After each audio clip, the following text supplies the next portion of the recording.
Memperingati hari lahirnya karya Gong Kebiar yang ke-103, Sanggar Prahupan Jati Lestari menggelar acara pentas seni di Desa Jagaraga Buleleng 22 Juli 2017. Pentas seni ini menampilkan berbagai jenis tarian dan disambut antusias penonton. Pendiri Sanggar Prahupan Jati Lestari Madek Ranca mengatakan, pentas seni berlangsung sederhana namun penuh sukacita. Berbagai jenis tarian ditampilkan dalam pentas seni, mulai tarian Margapati, tari Baktining Pujawali, tari Cendrawasih, dan tari Ramayana. Pentas seni ini untuk merayakan karya ciptaan seniman Bali, Pan Wandres, sekaligus sebagai apresiasi dan penghargaan.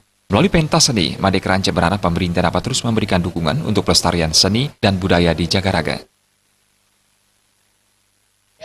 Saya sangat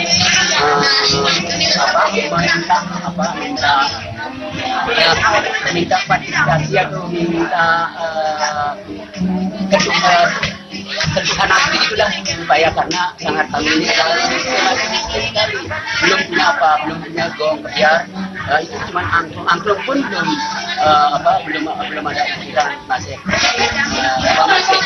ya seperti itulah yang seperti itulah.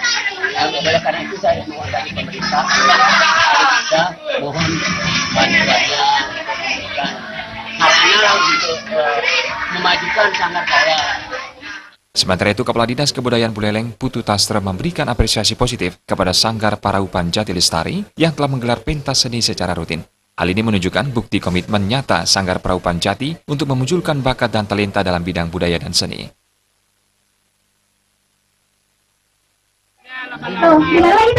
Bibit-bibit baru untuk penari-penari untuk masa depan.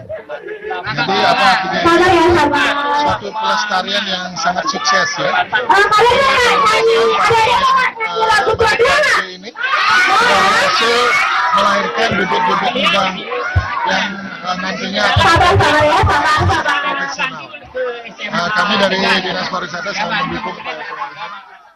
Anggota DPRD Bali Kadek Setiawan mengatakan, pentas seni sebagai bagian menjaga keajegan seni dan budaya Bali di Desa Jagaraga dan Buleleng pada umumnya. Kedepan pentas seni bisa diselenggarakan secara rutin, Sanggar Prahupan Jati Lestari. Tanpa budaya dan seni, Bali ini tidak ajek. Agama pun yang ada di Bali ini tanpa ditopang oleh budaya dan seni, tinggi dalam orang ajek Bali. Memang Bali itu tidak ajak, tapi kita, orang Bali harus diajekkan. Apalagi Jagaraga heroik pahlawannya dari sini juga. Pembina Sanggar Prahupan Jati Lestari Gede Sumitra Atnyana berharap pemerintah bisa memberikan perhatian untuk pengembangan seni dan budaya di Desa Jagaraga, khususnya untuk fasilitas seperti perangkat alat gong dan kostum para penari, karena selama ini setiap diadakan pentas seni dari sisi pendanaan masih swadaya masyarakat desa dan anggota Sanggar. Tim Liputan Bali TV.